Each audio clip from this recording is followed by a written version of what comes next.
Mr. President, anyone watching Congress right now would have little reason to think that an historic election occurred only a few weeks ago. Washington, D.C. sadly continues to remain deaf to the American people.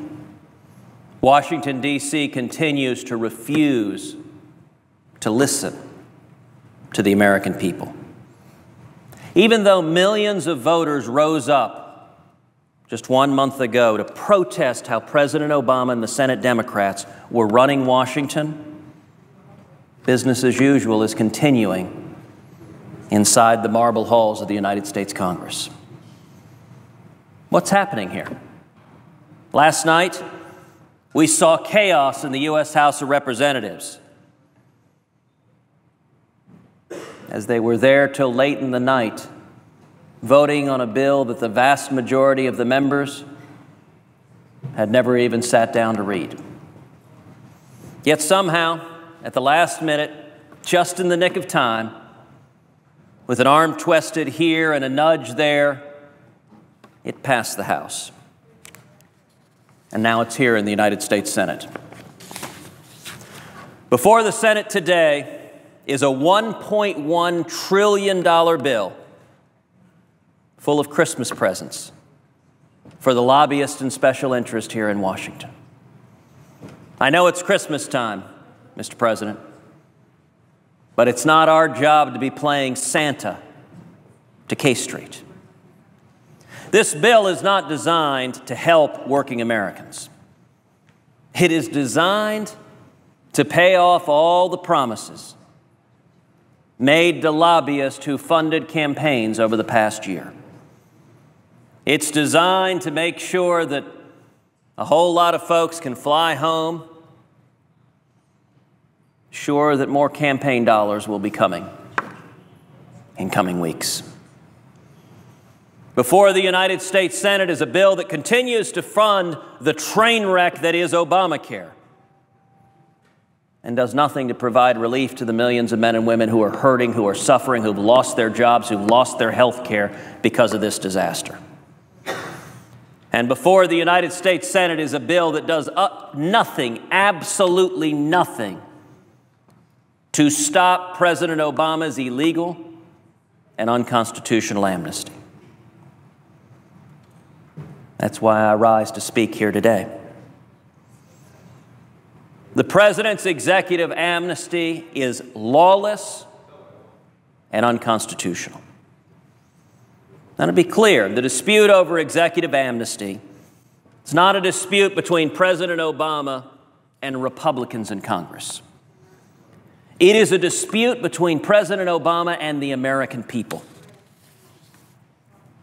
In this last election, President Obama said something that was absolutely correct.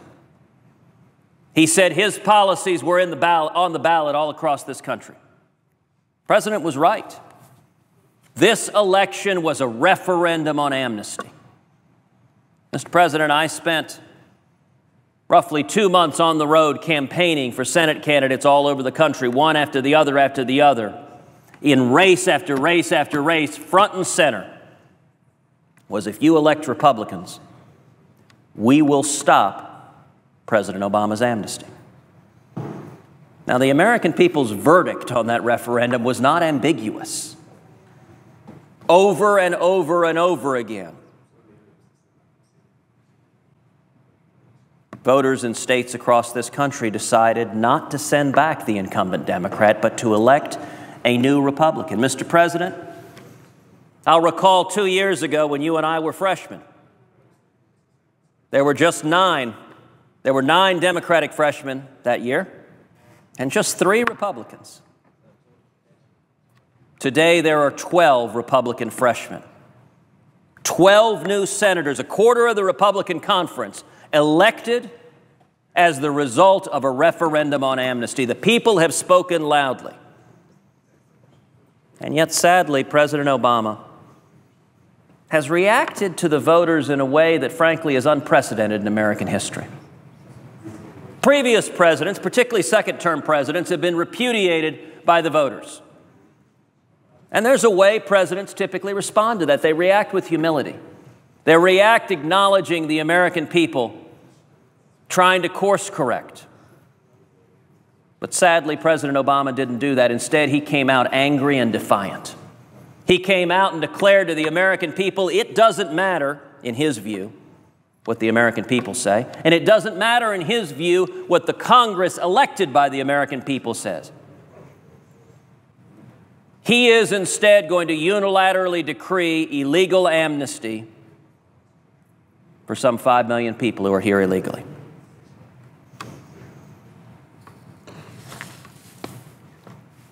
We're going to have a vote in time on this omnibus bill. But part of that vote, critical in that vote, should be a vote on President Obama's illegal amnesty. We should consider the constitutionality of his actions. Every senator in this body should be put on record whether he or she believes it is constitutional for a president to disregard, to ignore federal immigration laws and grant blanket amnesty to millions in defiance of both the laws on the books and the voters. You know, this president believes he can unilaterally alter laws he disagrees with. Now, there is a form of government where one man or one woman can make the laws, can change the laws, can enforce the laws. That's called a monarchy. There are countries on earth right now that have monarchies that vest the legislative and executive power in one person. And I would note, as Americans historically, we are not unfamiliar with monarchy. We fought a bloody revolution to free ourselves from a tyrannical monarch. And the Constitution, when our framers drafted it, was designed, as Thomas Jefferson put it, to serve as chains to bind the mischief of government. The danger we are facing here right now is profound insofar as it concerns amnesty, and is even greater as it concerns the checks and balances in our government and the protection of individual liberty. Because a president who can set aside the law, who can pick and choose which law to follow and which law to ignore, is no longer a president. That should concern all 100 senators here. Because you know what? If President Obama can decide, I don't agree with the immigration laws, so I will not enforce them, I'll unilaterally change them, Mr. President, I promise you, there's going to come another president with different policy views, and the next time, it may not be immigration laws that he or she is changing. It may be tax laws or environmental laws or labor laws. Now, I fervently believe we need tax reform and labor reform and environmental reform, but there's a proper way to do it. The proper way to do it is this body debating and making legislative changes to the laws, not one president by diktat setting aside the law. A presidential temper tantrum is not an acceptable means of discourse. You know, one of the characteristics of a monarch is he or she need not compromise. The president has justified this illegal amnesty by saying he told Congress what he wanted, and Congress refused to give it to him. Well, Mr. President, the relationship in our constitutional republic between the president and the Congress is not the relationship between a parent and a child.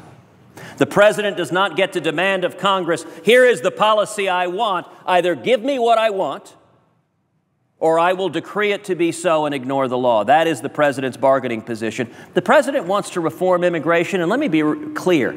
We need common sense immigration reform. I support common sense immigration reform. But the way it works in our constitutional system, if you want to change the laws, you have to work with the other branches, and that means you have to compromise. It means the president doesn't get everything he wants, and this is a president who is barely willing even to talk to Congress, much less to compromise on anything.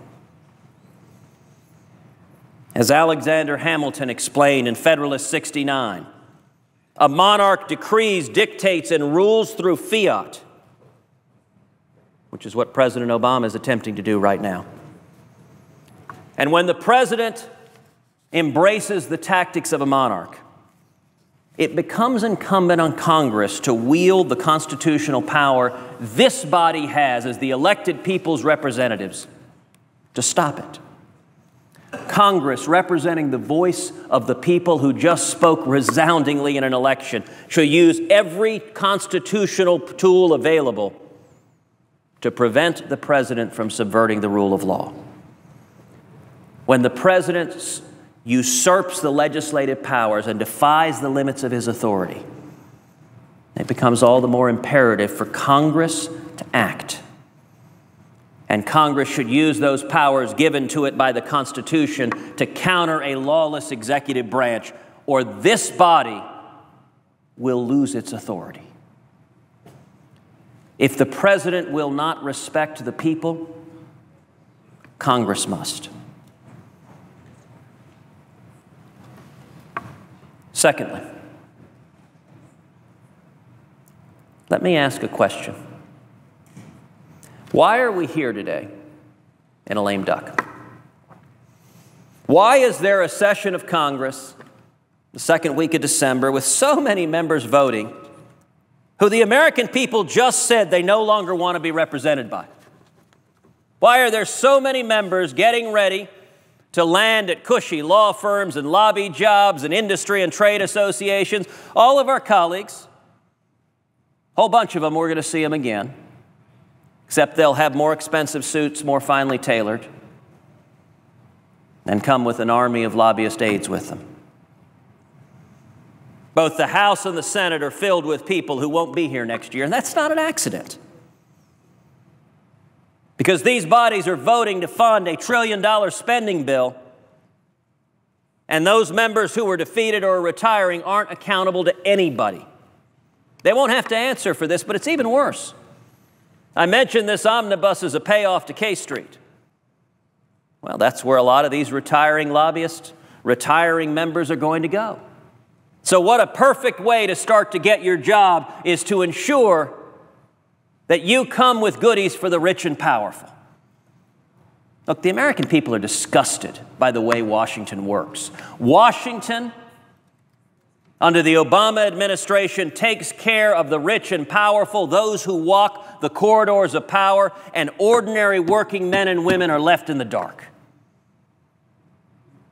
People who have been hurt the most under the Obama economy have been the most vulnerable among us. They've been young people, they've been Hispanics, they've been African Americans, they've been single moms. And yet I'm sorry to say in this current Senate there are very, very few advocates for the people who are really hurting. Let me give one example. One of the elements of this bill is the so-called expatriate health insurance plan fixed, that this omnibus exempts from Obamacare. Now, what is this about? Well, American insurance companies that sell insurance policies to expatriates, Americans living abroad, are subject to all of the oppressive mandates of Obamacare. All of the mandated coverage, mandating things like maternity care for women who are no longer in childbearing years, all sorts of mandates that drive up the costs, and they're also subject to the crushing and punitive taxes. So what's happened? The insurance companies have come to Congress and said, hey, it's not fair. It is hurting our business. It's hurting jobs. Obamacare is, and you know what's amazing? You get enough lobbyists together, and suddenly you get bipartisan agreement. This provision had Republicans and Democrats together saying we should carve a special exemption for the big insurance companies. Now, there are a lot of things about this body that they don't teach in civics class. There are a lot of things in this body that would horrify the typical junior high or high school student learning about how government operates. One of them is something called a hotline. An awful lot of legislation gets passed on a hotline. What that is someone introduces legislation, sends around an email, and says, unless you object, this will be treated as automatically passed. All sorts of things get done on the hotline without this body ever debating it, ever considering amendments, ever taking it to the floor. Well, this expatriate insurance amendment was hotlined. Senators, both Democrats and Republicans, wanted to shoot it through in the lame duck in the quiet of night. Now listen, I think there's some good arguments on the merits for this bill. It's not unreasonable, for the expatriate bill, I mean. It's not unreasonable to recognize that Obamacare is costing jobs, it is hurting. But I'll tell you, the way a hotline works is any individual senator can object. So I objected to this. I raised an objection to the hotline, and let me tell you why I did, Mr. President. I said, listen, this may well make sense, but we shouldn't do it with no amendments, no debate in the dark of night. We should do this on the floor of the Senate with a debate and with amendments. And in particular, I want to take the opportunity to ask my friends and colleagues who are Democrats who are supporting this exemption, if you think these provisions of Obamacare are so onerous, are so damaging, are killing so many jobs, why won't you provide an exemption for the people that live in your state? If it's right that these are harmful, why discriminate against the people living in your state? I wanted to take it up on the floor in a context where you could offer amendments to say, listen, it's all fine to take care of the big insurance companies, but how about somebody stand up for single moms? Single moms who are in vast numbers being forced into part-time work, forced to work 28, 29 hours a week because Obamacare, the threshold it kicks in is 30 hours a week. How about somebody stand up for the average working men and women? But I'll tell you what, Mr. President, the single moms, the African-American teenagers, the legal immigrants, they don't have fancy lobbyists. You know, there's no provision in the past several months that I have been more heavily lobbied over than this expatriate bill. I had an insurance company CEO on the phone with me. I had senators on the phone. I had lobbyists on the phone, all saying, look, take care of this provision. And I responded very reasonably. I said, look, we can take it up in just a couple of weeks. In January with the new Congress, we can take this up, we can debate it, we can consider it. But if we're going to be making exemptions for Obamacare, how about we not start with the richest and most powerful corporations? How about instead we start with working men and women? Put working men and women first because they're the ones paying the biggest prices. And yet I'm sorry to tell you, this is a great illustration of how Washington works. When it couldn't get hotlined as its own bill, what happened? It magically appeared on the omnibus. Tacked on in the last minute because they knew that it would just go right through Congress in the dark of night. How profoundly corrupt. Listen, if you're a Fortune 100 company, you should feel thrilled because you can marshal armies of lobbyists to get a special carve-out for you. But if you're a steel worker out of work, if you're a single mom, if you're an Hispanic teenager trying to get her first job to start climbing the economic ladder and moving towards the American dream, you know what? You don't have a high-paid lobbyist. Unfortunately, this United States Senate is not listening to your concern. We need to change that. We need to change that. You know, another provision of this omnibus is a special carve-out for Blue Cross Blue Shield. Now, Blue Cross Blue Shield is a very fine company. Blue Cross Blue Shield spent more than $15 million on lobbyists this year.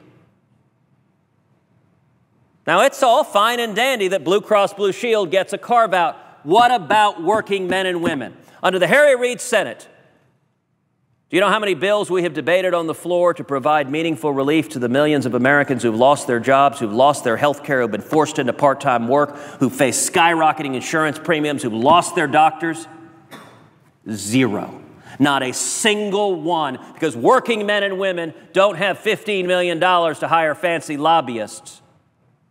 And the corrupt culture of Washington listens to the lobbyists and not the people. And let me be very clear on this. This is a bipartisan ailment.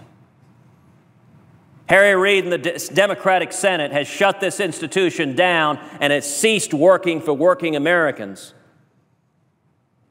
But Republicans share in that sin, share in that embrace of corporate welfare. Enough with the corporate welfare.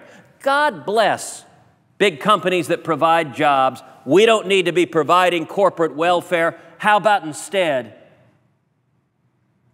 we have fundamental economic reform that brings back growth, that helps small companies start and grow and create jobs. How about we stop playing favorites and picking winners and losers? And instead, how about Washington listen to the American people? Another provision in this bill, another bit of corporate welfare, is Brand USA, a travel promotion company. That's one of the current majority leader's pet projects because it helps promote casinos in his home state. You know, last I checked, casinos were very profitable endeavors that didn't need the taxpayers helping them out. Didn't need the United States Congress serving your hard-earned dollars and handing it out to promote casinos.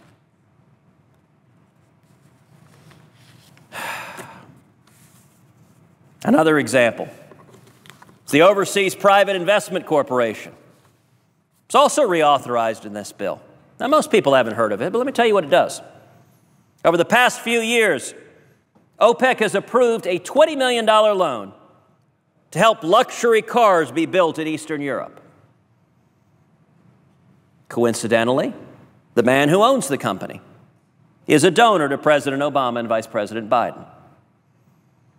OPEC has also backed hundreds of millions of dollars for solar farms in South Africa. It's also helped finance the Ritz-Carlton in Istanbul.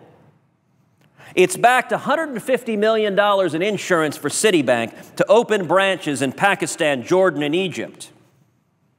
How is it that one of the largest banks in the world can't get its own insurance? Why should taxpayers take on that risk? They shouldn't. Also spread throughout this bill are all kinds of provisions mandating what kind of vehicles the U.S. government may buy for use. There are limits on how much the car can weigh, rules for how it must be powered, where the corporation is based to be put together, all together work to give U.S. corporations that produce expensive electric cars an advantage. Instead of saving taxpayer monies, this bill is pushing the government to purchase Chevy Volts and Teslas instead of other more affordable cars. Yet another problem in the lame duck was seen in a bill we considered earlier today, the National Defense Authorization Act. Now, the NDAA had a lot of good provisions in it. I serve on the Armed Services Committee. I introduced amendments that were accepted, that were included in the bill, including one that is very near and dear to my heart, a provision that finally allows the 14 innocent souls who were murdered by Nidal Hasan on Fort Hood to be eligible for the Purple Heart. It has been far too long that this administration has declared that terrorist attack to be workplace violence. That was a good provision in the bill. There are other good provisions in that bill. And yet, in the last minute, a giant chunk of legislation got added to the defense authorization that had nothing to do with defense. Instead, it was a giant land grab. And once again, it was bipartisan. It was Democrats and Republicans coming together saying, let's have the federal government seize a bunch of lands. So the Defense Authorization Bill added 250,000 acres of new wilderness designations. The Defense Authorization Bill resulted in 400,000 acres being withdrawn from productive use. It added 3 new wild and scenic river designations, 3 new studies for additional designations. Now, some of these provisions may have been sound on their own, but there's a reason they weren't brought up on their own. There's a reason they weren't debated on the floor of the Senate, because they couldn't withstand the scrutiny. So instead, the way corrupt Washington works, they were stuck onto a defense authorization that was deemed must pass, and suddenly the federal government takes roughly a $500 million acres of land out of productive use, out of use by the citizenry. You know, that's disrespectful to the men and women in the military. It's a disservice. We shouldn't be using the defense authorization as a tool for congressional pork. Let me make an additional point about President Obama's amnesty.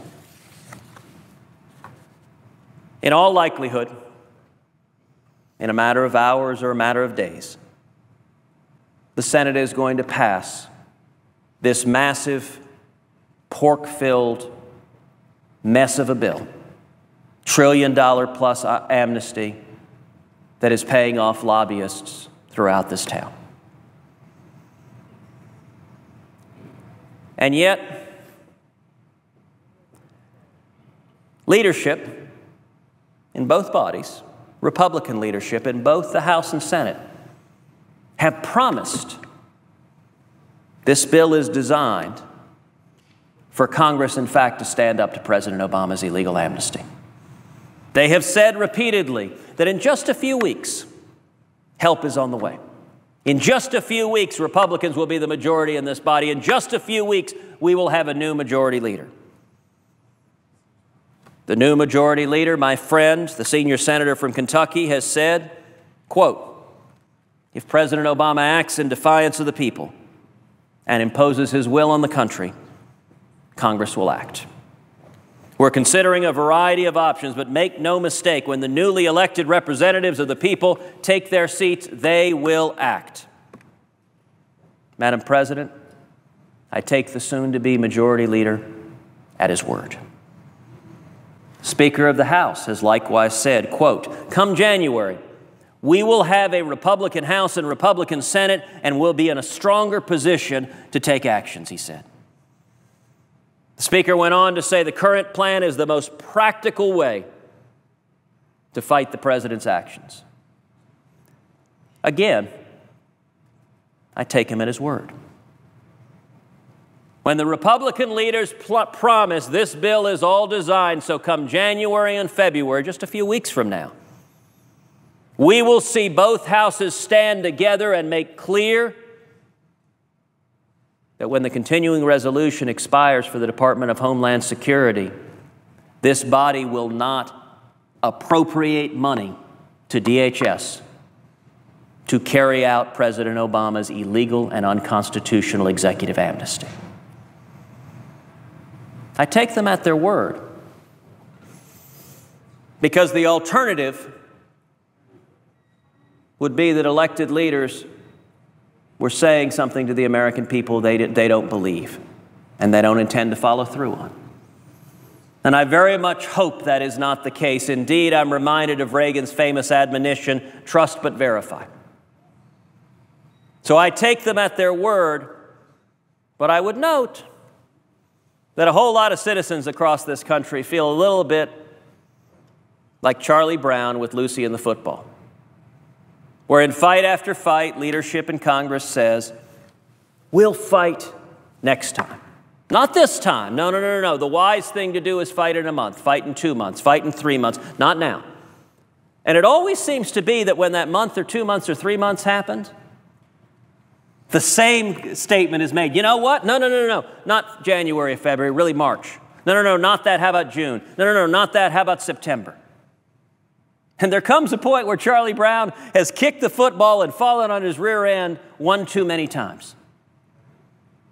So when our leaders in both chambers say, as a commitment, we will fight and we will stop President Obama's illegal amnesty, I take them at their word, but I am confident the American people will hold them to their word. The American people may not be quite so trusting as am I, because they've seen far too many members of Congress say one thing and do another. And we will learn soon enough if those statements are genuine and sincere. We will learn in just a few weeks if leadership intends to follow through on the promises they have made over and over again. And I would note, the course of this election Republicans, members of the House, Republican members of the Senate, campaigned all over this country, and they said two things repeatedly. They said, number one, if you elect us, we're going to do everything humanly possible to stop the train wreck, the disaster that is Obamacare.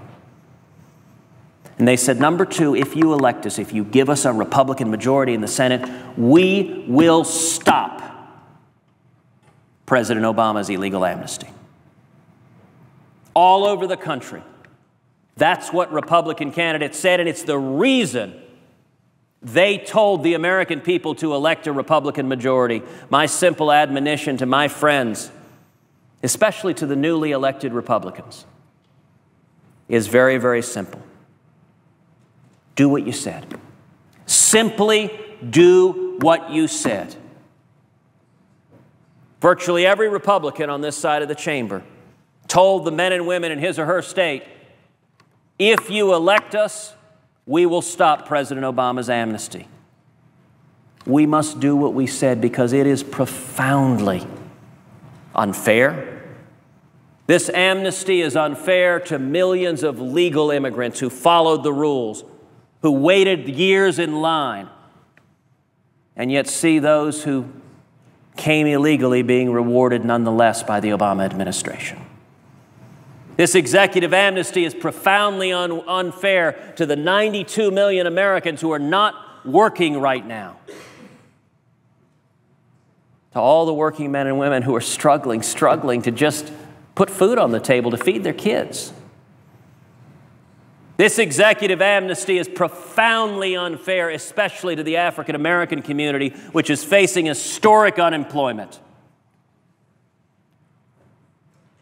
And if Congress acquiesces, if Congress does not stand up and assert the prerogative of this institution to legislate, to pass laws, if Congress does not prevent the President from ignoring the laws on the books, then we will have ceded our authority, not just in immigration, but across the field.